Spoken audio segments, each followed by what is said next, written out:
Okay, this is gonna be a big one. We've got a couple of awesome guests, big topics to get to. Over the course of the next hour, we're gonna be talking about climate change. Beto O'Rourke has received some pressure over his recent statements on climate change, his new plan. Many people felt it did not go far enough. He has responded, and we will evaluate how good that response is. At the end of the show, I, like virtually everyone in the country, just watched Knock Down the House, the new documentary covering the candidacies of AOC, Amy Villela, Paula Jean Swearengin, and Cori Bush. And I'm gonna give my thoughts to close out the show on that because it was a powerful documentary.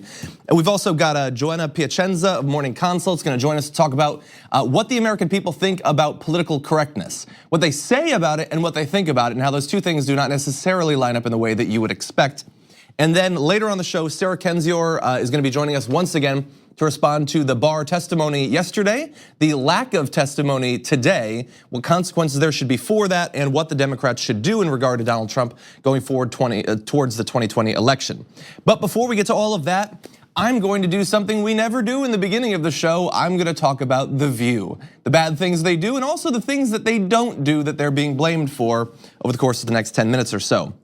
But first of all, at some point last week when Bernie Sanders was talking about the possibility of not only making sure that everyone who has paid their debt to society in prison and has now gotten out should be allowed to vote, but that also they should be allowed to vote while they're in prison, that created some controversy that continues to today.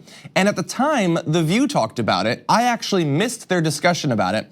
And there's some interesting stuff in this short clip that I wanna show you. So here is Meghan McCain on what Bernie Sanders had been proposing.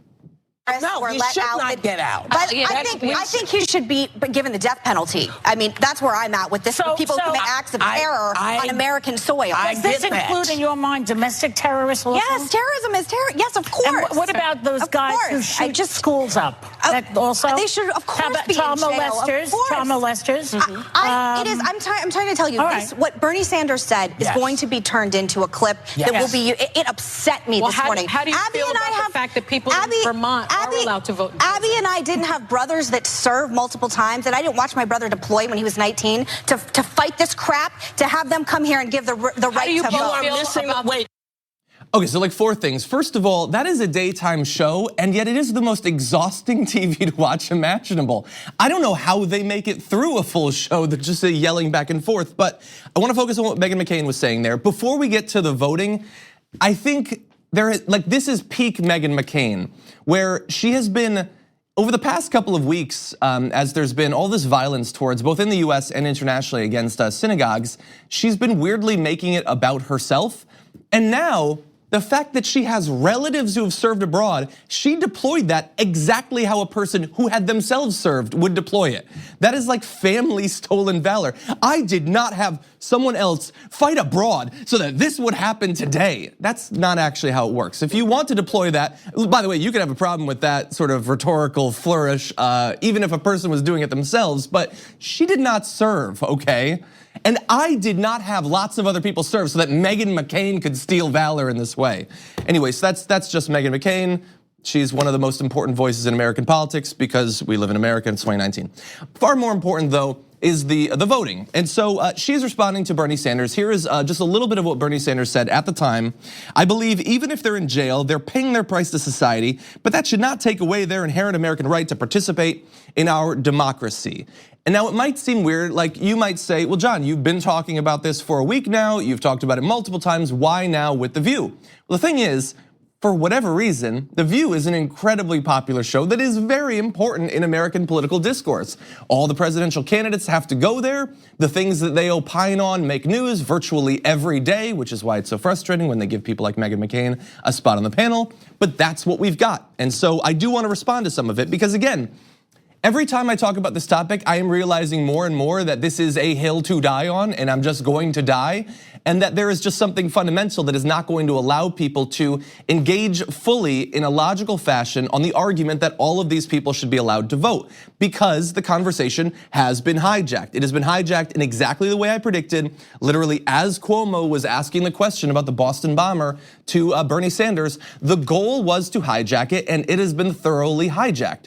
And to demonstrate that, let's talk about numbers just a little bit. So you probably know that we have the largest prison population per capita. We have literally millions of American citizens at any given time that are locked up. It is a massive, massive population. Of that population, how many of those people are the Boston bomber? Don't worry about running the numbers, I'll do it for you. It's the one guy. And in terms of terrorists more broadly and domestic terrorists and all of that, even defining that very loosely, we'll include all of the people who do the mass shootings, all of that. Is that 1 in 10,000 of the people in prison? Is it 1 in 50,000? I honestly don't know. I looked for the numbers and couldn't find them, but it is small. And yet, that's all the conversation we're having about this. I will even go more broad than just the terrorists, because I have a feeling that even if we weren't talking about the Boston bomber, people would still have a problem with the idea that someone who committed murder or someone who committed rape or something like that was gonna be allowed to vote. So all of that, let's include all the violent crimes, all the rape, everything like that, even violent robberies that don't result in a murder or anything like that. The numbers, it's like 15% of the prison population, which I don't think most people know. I think most people learn about prison through TV and movies and think that the prisons are just filled with violent criminals. Now, there are a good number. That's certainly the case. But something like 80 to 85% have not done anything violent. They're in there for a number of other crimes. And you probably know that the single biggest category are nonviolent drug offenses. It's like something like 45% for the numbers that I saw earlier today. So when we want to have a conversation about millions of Americans having the ability to more fully participate in American democracy, we don't have that conversation. We have a conversation about, at best, whether 10% of those people should be allowed to vote, and honestly, whether 1 or 2 of those people should be allowed to vote. So if there are tons of people who've been thrown in jail for nonviolent drug offenses, and let's keep it real, in many cases because of the implicit discrimination, bias, and unjust nature of our criminal justice system, forget that, Ted Kaczynski's out there. And do we really want him to vote? And we've gone through all this, it's probably a waste of time to do it again, but first of all, what do we think that those people are going to do with their vote? The handful of people that are the worst examples of what that they would be allowed to vote. What do we think is gonna be the consequences of their democratic participation? And how do we think that it is so bad that it should necessarily rule out millions of other people being allowed to vote when they haven't committed any crimes, anything like that small handful of people? And also, as many people have pointed out, if our prison population is so large that we're worried that they could single-handedly throw elections to some sort of other criminal or something like that, maybe we should deal with that problem as well. Okay, maybe that's something we should prioritize as a society. And again, I just want to reiterate this over and over and over again because, look, I didn't watch the full View segment. I have a feeling Meghan McCain did not make this point. A lot of people don't know this. But I've been reading, I've been doing research. Did you know that some people in prison didn't actually commit the crimes they're in there for?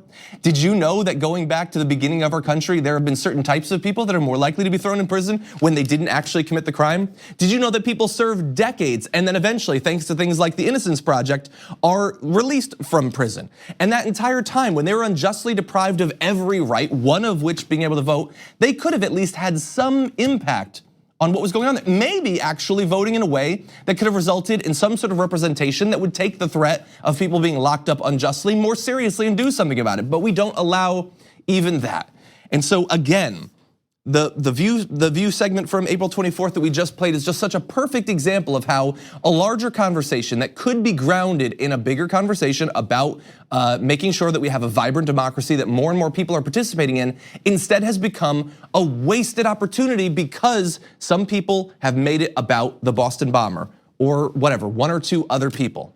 And Meghan McCain just jumps in that. That is the only thing that she wants to talk about. If we were to compile a list of the political priorities of Meghan McCain, and we were to just start listing things, at what point would we get to making sure that as many Americans as possible can actually vote?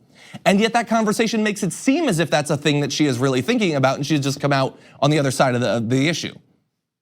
But that's not what I actually believe is going on. And it's really frustrating that this seems like a conversation that we're not gonna have, that other people that might have been inclined to push for something like this, they're gonna be scared off from it because of the conversations going on in places like The View. And that is very depressing. Now, perhaps more importantly, Tucker Carlson apparently very worried about white supremacists getting radicalized in America, but we might have a bit of a disagreement about who exactly is radicalizing them, as you'll see. But isn't it time to stop with the racism and the white privilege stuff, attacking people on the basis of their skin color? Could we just call it truce and just not talk like that anymore? Sincerely, I wish we could, but what we've been seeing under this president is a rise in white domestic terrorism, a rise in white nationalism. Do you have to attack white people? No, I don't. I think it's the opposite, actually. I think what we're seeing is that people like Dylan Roof are getting more radicalized right now under our president. And so I wonder why. When you have The View being like, even if you're really poor, we hate you because of your skin color. You don't think that radicalizes people? Maybe a little bit? And just bear in mind, he's one of the smart ones. He's one of the ones that's, he's a more serious Republican. Like, he's willing to question like the elites in society and all that. No. So he's worried about the radicalization, but who is radicalizing those white supremacists? The View, okay? So it's Meghan McCain, I guess, and Abby Huntsman and all the rest. They're the ones that are doing it. So there's so many absolute BS points in that I will say, and didn't say it. And so came close, okay? This is what Tucker Carlson does to me. So can we call a truce? So you have two things, because in American political discourse, you have two things that you contrast. So you have American racism, both in the present and institutionalized racism going back literally hundreds of years. And now we have people talking about white privilege. Can we call a truce? Why are you attacking Americans? Well, you see, the thing is, I talk about white privilege and I acknowledge it, and I don't really feel like I'm attacking myself, don't feel like I'm hitting myself. I feel like it's an important thing for us to talk about in America. But we're not gonna convince him of that, so we're gonna move on. So I will just say that it is not only absurd that Tucker Carlson is saying that it is The View that is radicalizing white supremacists, who are, by the way, going into black churches and shooting up people, and synagogues and shooting up people, and all of that. It's also incredibly convenient, because if there is any high-profile media figure that appears to be doing whatever he can with whatever power he has to radicalize more and more white nationalists and white supremacists in America, it would certainly have to be Tucker Carlson. And I just want to go through just a couple quick pieces of the evidence. You're familiar with most of this, I'm sure, but you might pick up just a little bit. Derek Black is the son of the founder of Stormfront.org, one of the big original websites for white supremacists. And he said recently, it's really, really alarming that my family watches Tucker Carlson's show once and then watches it on the replay because they feel that he is making the white nationalist talking points better than they have. And they're trying to get some tips on how to advance it. So those who, for much more than a decade, were running a white supremacist website feel like they can learn things from Tucker Carlson in making the case that white supremacy is awesome and that's the direction we should be going in. And how does he actually do this? What are some of the talking points? Well, here's a quick rundown. In August of last year, Carlson ran an erroneous segment about white farmers in South Africa pushed off their land, a conspiracy theory widely circulated in far-right circles. It's part of the white genocide argument. Carlson has objected to the removal of Confederate statues, defended the social network Gab, which has been described as Twitter for racists. And in December 2018, he claimed that immigrants are making America, quote, dirtier, for which he lost some of his sponsors. In February, the white nationalist site VDare thanked Carlson for name-checking them in a segment about deplatforming. Tucker Carlson simply called them a publication, not a white supremacist publication. And in March, leaked chat messages of the white nationalist group Identity Europa showed that members believe, quote, Tuck is our guy and has, quote, done more for our people than most of us could ever hope to. But lest you come away from this video just thinking that he is parroting their talking points, no, he's also using the literal racist language that they would use as well. Thanks to Media Matters, we know that Tucker Carlson described Iraqis as, quote, semi-literate primitive monkeys in past comments made on the Bubba the Love Sponge radio show. So he believes these things, he says these things, and he makes sure that the millions of people who watch his show on a nightly basis are being fed a steady diet of white nationalists and white supremacist talking points. But don't worry, it's probably Whoopi. It's probably Whoopi and Abby Huntsman and all the rest. Joy Behar, she is the one that is pushing white supremacists into shooting up places of worship because she acknowledges white privilege and racism. But just to make sure, like I'm not an expert on this, totally acknowledge that. The head of the Southern Poverty Law Center's intelligence project, Heidi Beirich, said, Tucker Carlson probably has been the #1 commentator mainstreaming bedrock principles of white nationalism in this country, which is fear of immigrants, fear of Muslims, keeping them out and arguing that whites are under attack. And when you bear in mind all of those different elements that Heidi just mentioned there, you will find them in a couple of different places. You will find them in the manifestos of white supremacists who commit terrorism acts, and you'll find them in the nightly rundowns of Tucker Carlson on his Fox News show. So Maybe a little bit less worry about The View in that regard, although there are perfectly worrisome things about the show that I point out on a daily basis. They're probably not the ones causing the white supremacist radicalization. With that, we are gonna take a break. We come back, big poll from Morning Consult on political correctness. What do the American people really believe? We'll be breaking that down after this.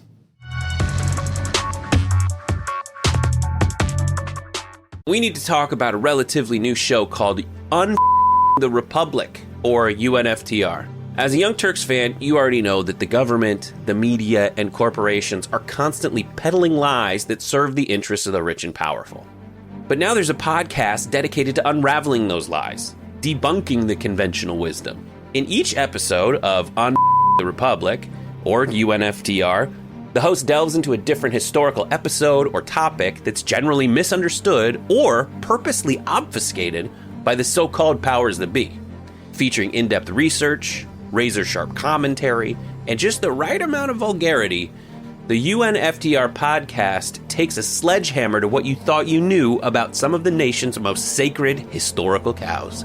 But don't just take my word for it. The New York Times described UNFTR as consistently compelling and educational, aiming to challenge conventional wisdom and upend the historical narratives that were taught in school. For as the great philosopher Yoda once put it, "You must unlearn what you have learned." And that's true whether you're in Jedi training or you're uprooting and exposing all the propaganda and disinformation you've been fed over the course of your lifetime. So search for UNFTR in your podcast app today and get ready to get informed, angered, and entertained all at the same time.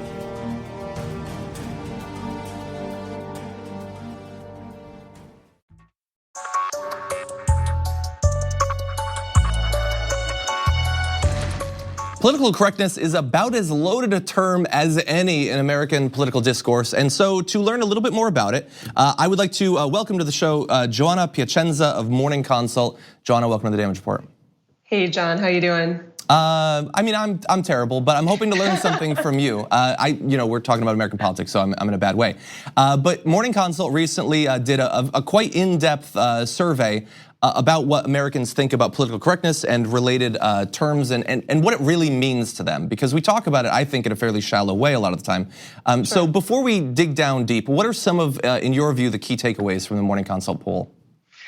Kind of the big headline takeaways is the anti-PC's crowd kind of cries over free speech, have very little to do with the words they can and can't say, and are more strongly rooted in perceptions of discrimination and privilege.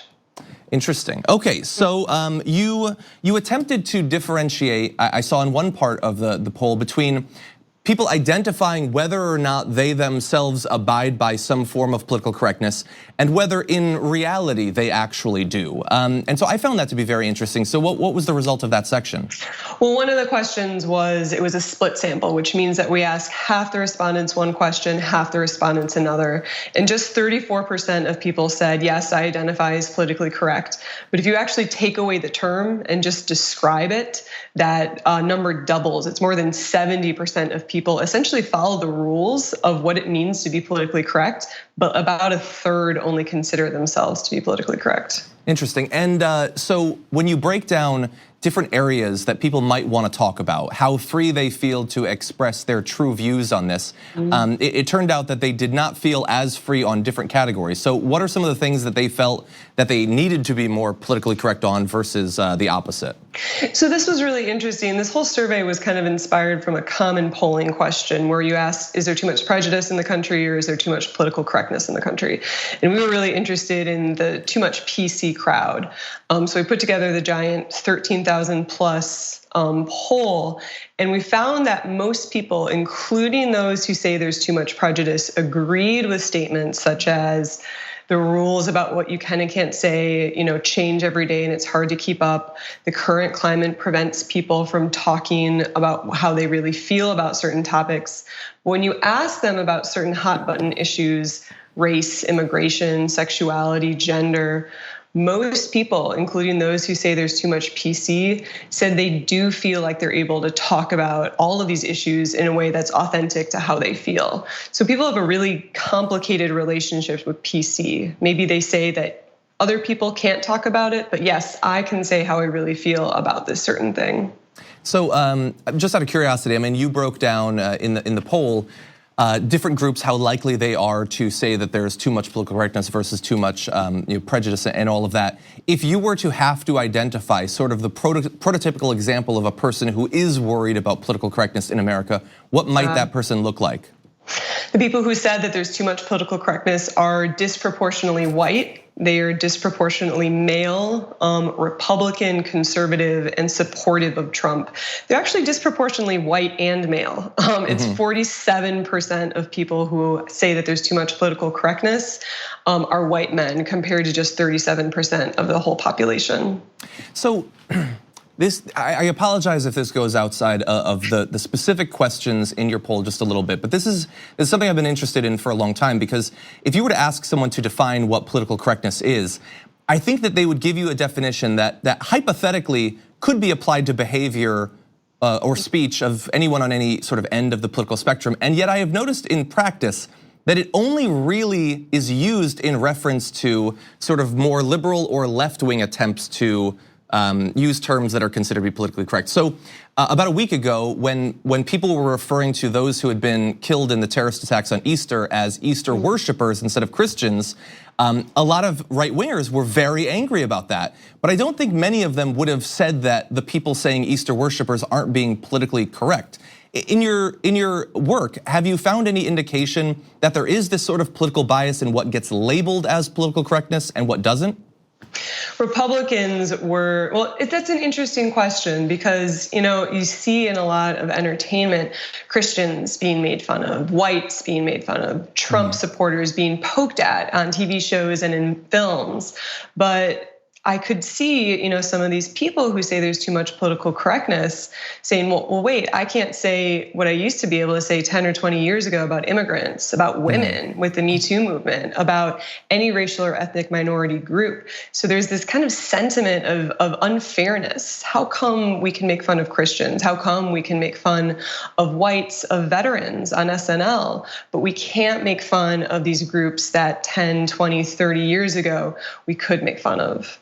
Yeah, and I guess you sort of got into it there, but in one of the write-ups about this poll I saw, it certainly seems as if a lot of the concerns seem to be less about free speech, especially as you point out, these people do in fact feel like they can still say those things, and more about some sort of sense of victimhood, of having lost something. Does that seem accurate? Absolutely, there's kind of this sense of martyrdom. In terms of those who said that there's too much prejudice, they were 3 times, that group who said there's too much prejudice, they were 3 times as likely as the group who said there's too much political correctness to say that discrimination, racism, and sexism aren't taken seriously enough. If you look at the party breaks, we kind of looked at the 2 groups, too much political correctness and too much prejudice. But if you look at the party breaks, Republicans are more likely to say that Black people do not understand the advantages they have than they are to say white people do not understand the advantages they have. I think by a 3-to-1 margin. Wow. Joanna Piacenza, features editor for Morning Consult. Thank you again for joining us today. Of course, lots more to see in that data package, so take a look.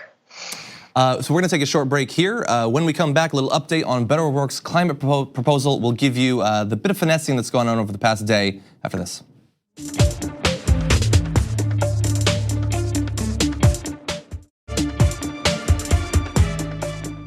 Very briefly, I just want to say a little bit more about what we've been talking about over the past 2 blocks, where we had Tucker Carlson in the A block, and then we had the interview about political correctness in the B block. It's not totally a coincidence.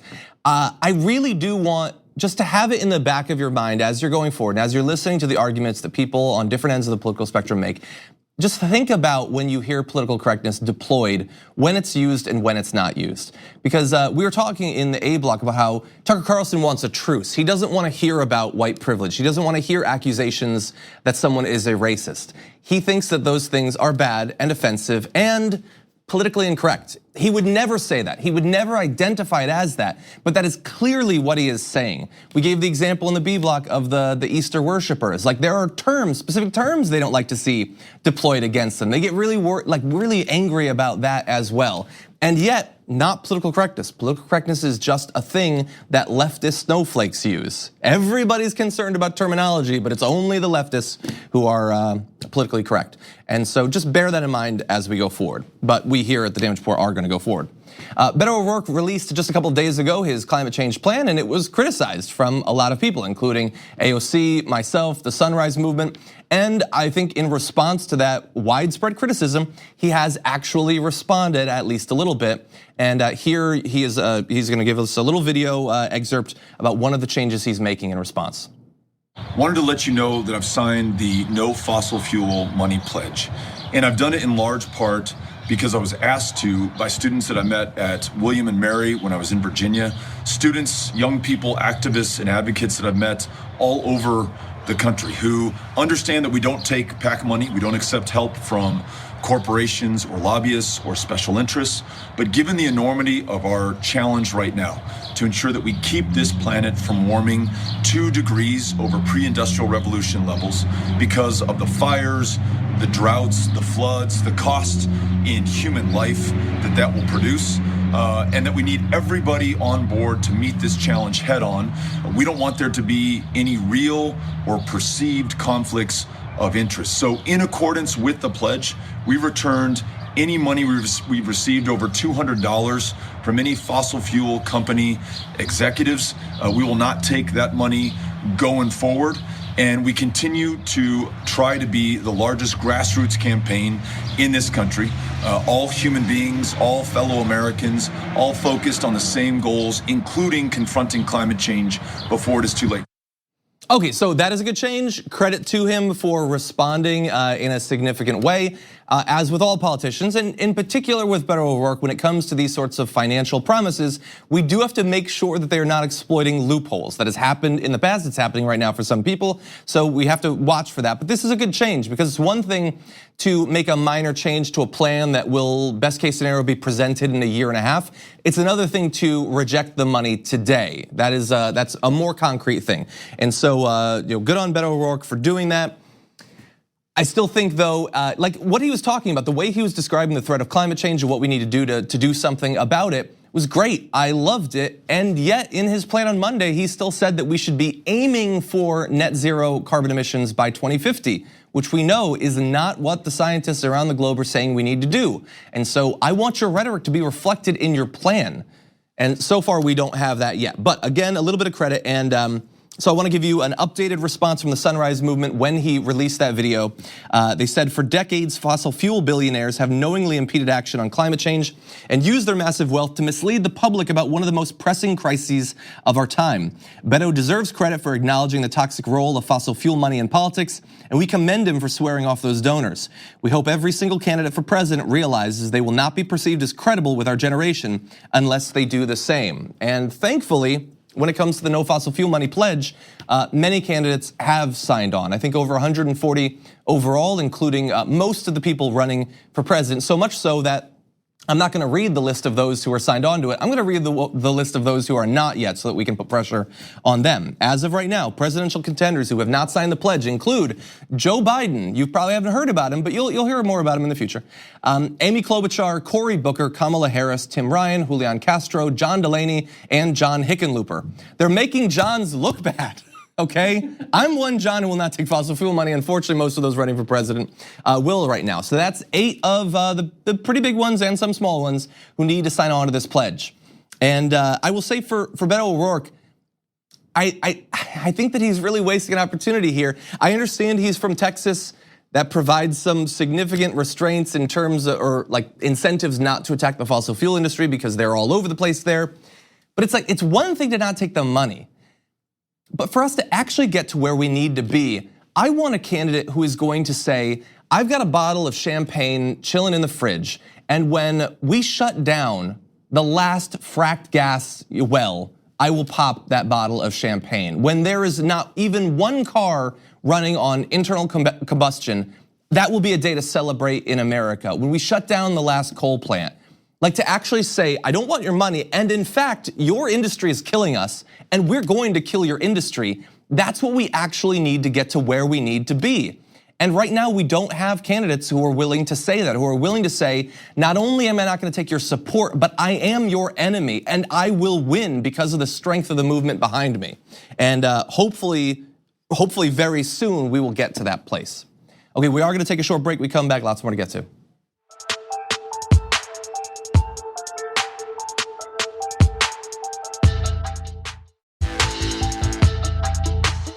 Okay, before we jump back into the news, I did want to let you know that if you are not already watching our Sunday reviews of Game of Thrones, which happen immediately after the episode airs, you need to be doing that. We're having so much fun with it. The conversations have been raucous. There's been big disagreement. They've been long, as these episodes demand. And so we are going to be doing another one this week. Now, some of it is going to be streaming live, tyt.com/live, but the predictions for future episodes section is for members only. And so if you're not already a member, you can become one by going to tyt.com/John and taking part. We read comments and answer questions from the fans during that. And it's a ton of fun. I believe this week is going to be myself, Brett, I think Brooke, and Ben. It is? I think it is, yes. And so that's gonna be so much fun. So if you're not already a member, tyt.com/John, you can take part in that. Oh, we also do a lot of content about news and politics, so that's fun too. It's mostly Game of Thrones, some news and politics. Anyway, with that, let's talk about news of the day. William Barr testified before the Senate yesterday. He was supposed to testify before the House today, and they decided, no, we're not gonna do that. We're not gonna take part. Honestly, I'm surprised that he did what he did yesterday. It was rough for him. He came out looking like a complete partisan hack. He fulfilled all of our worst predictions about what sort of AG he would be if he was allowed to take the position months ago, and that is exactly who he was. He did not sit before the Senate yesterday as the Attorney General, as the top law enforcement officer of our country. He sat there as Donald Trump's personal lawyer. He responded to every question with Donald Trump and the White House's talking points. He spun nonsensical ideas of what obstruction of justice is and isn't. He lied about the fact that there needs to be some sort of underlying crime that's been discovered. And in one section that I thought about showing the video, but we showed a lot of video from it yesterday. He talked about how if the president feels that an investigation is predicated on like a false accusation, then there is nothing wrong with him literally shutting down the entire thing. And again, when pressed, he would never give any example of what evidence it was a false accusation would be. He would never explain how we would differentiate between an actual ethical president worrying about his presidency being hampered and shutting down an investigation, and some sort of would-be despot shutting down any accountability whatsoever for crimes he committed. There was no concern over that whatsoever. And so my worry is that while I think many of the people who watched the testimony yesterday came away with a little bit more respect for Kamala Harris because she did a great job, and the full knowledge that William Barr is just there to protect the president, some will perhaps buy into the narratives that he was spinning. Some of the headlines will have seemed sort of good for Donald Trump. Obviously, the coverage of it last night on Fox News was glowing. Sean Hannity was a massive fan. He said that on a scale of 1 to 10, Lindsey Graham and William Barr deserved 1,000. And that's what they get for just lying. And that's my concern. Now, we move to today. Yesterday, we had him in the Senate. Today was supposed to be the House, and he didn't take part. Now, in response to that, he could end up in prison, hypothetically. The Democrats had said in advance of this that if he did not come in, that he would be held in contempt. Do you believe that he actually will? Do you believe that Nancy Pelosi and Chuck Schumer will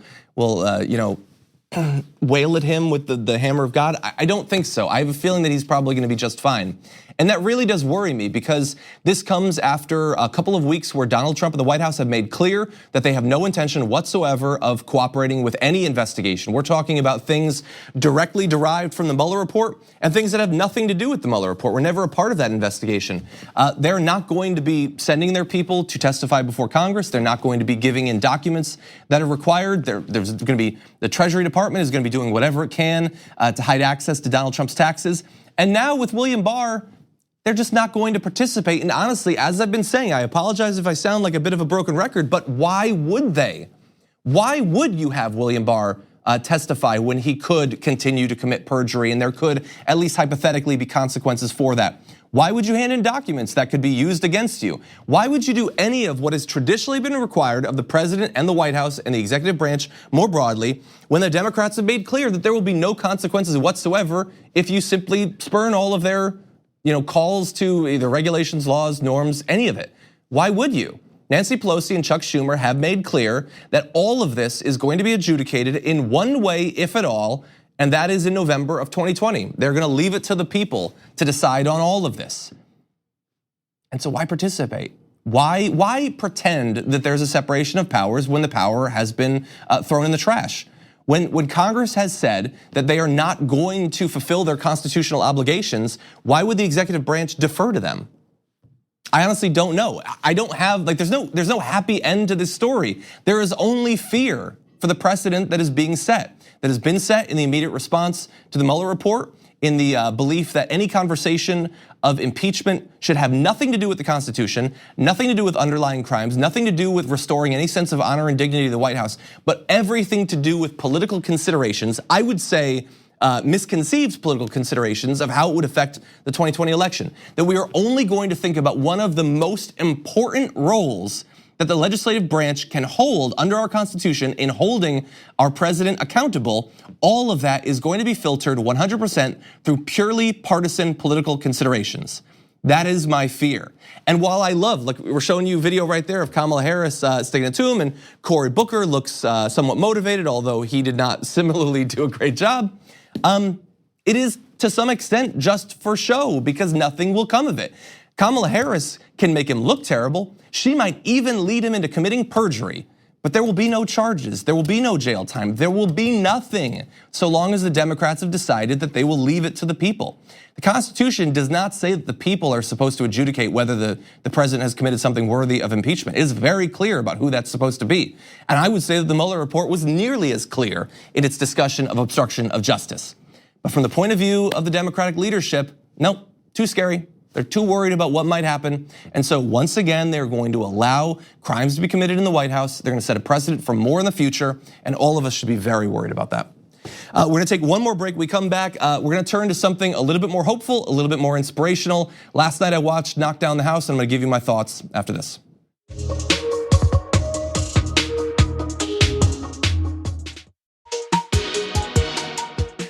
Yesterday, the documentary Knock Down the House was made available on Netflix, and I wanna give you my thoughts on it, but first, a bit from the trailer. Crowley hasn't had a primary challenger in 14 years. He's taken $3 million per cycle. He's gonna tell me I'm small, that I'm young, that I'm inexperienced.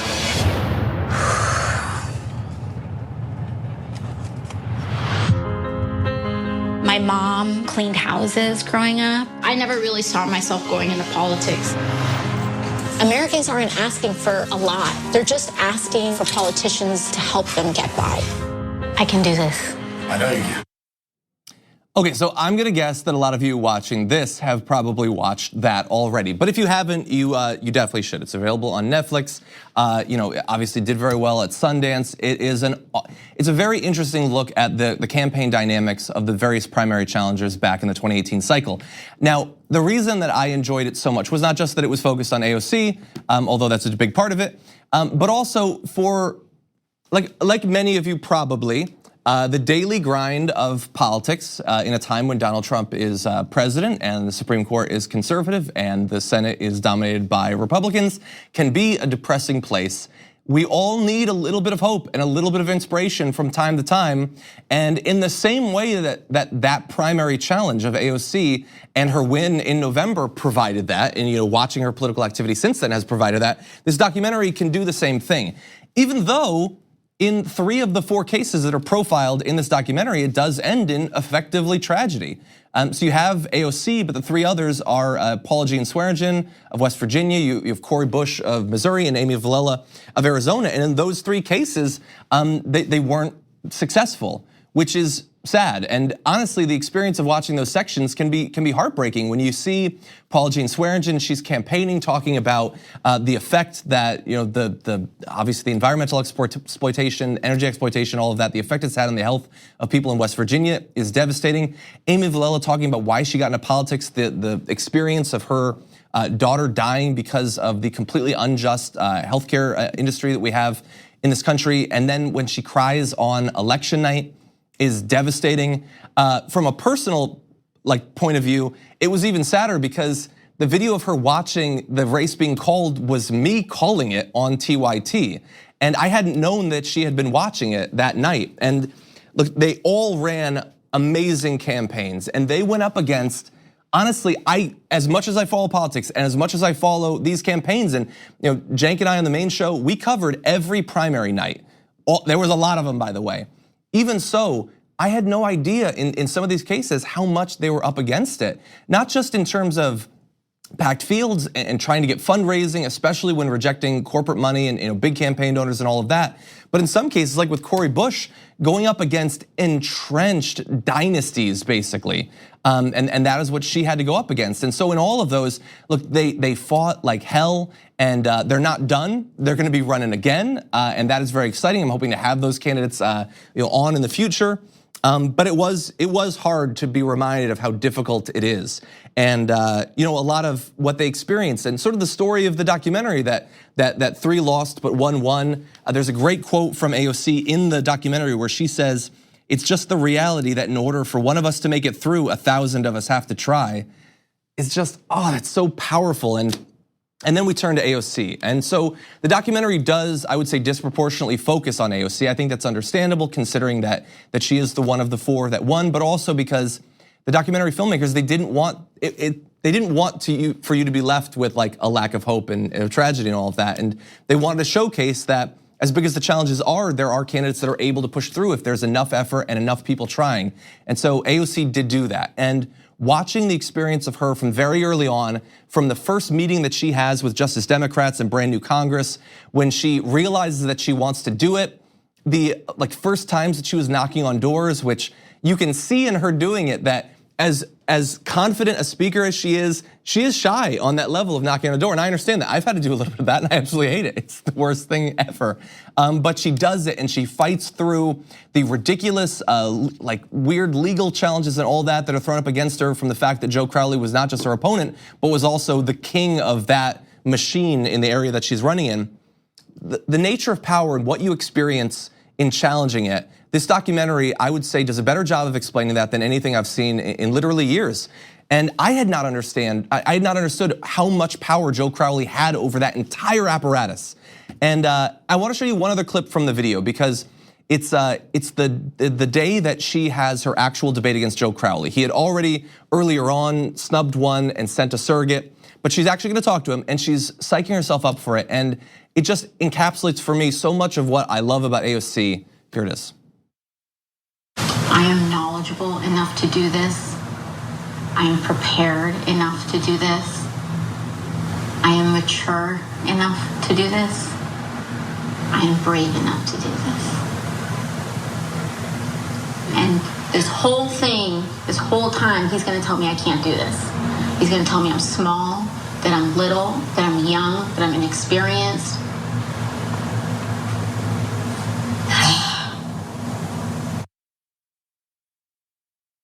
And honestly, I think that I found my mantra now going forward. When I see the news and when I read the comments, just not today, okay? I need 2 things to get through this. I need AOC and I need Arya Stark. Those are the things, okay? And that is how we're going to change this country with people-powered campaign, progressive politics, and Valyrian steel, baby. But anyway, look, I'm joking. It is even her section, which is a triumph, and you get to relive the night when she realizes it, when she's trying to push into the bar where they're announcing that she's winning by saying, that's me on the poster. It's so powerful. And again, on a personal level, when she's talking about losing her father in college and how she hopes that she's making him proud, but he never gets to see her doing that. I experienced the same thing. My father passed away when I was in college. He had no notion that I would ever be in this career field at all, let alone what we would accomplish together. And so on a personal level, it's powerful. On a political level, it's powerful. And if you feel that you need some hope and some inspiration going into what is going to be a grueling 2020 campaign on the presidential and on the congressional level, I don't think that there's anything better right now than knock down the House. And so I would say you should definitely go see it if you haven't already seen it. You should watch it periodically if you have, because we are gonna need it. Powerful stuff, great job from the filmmakers. Okay, with that said, that's all the time that we have. Tomorrow, Brett Ehrlich is gonna be joining me once again on the show. Got a lot of big stuff planned. So much news that we unfortunately weren't able to get to today. We will be talking about that tomorrow. So I will see you tomorrow morning.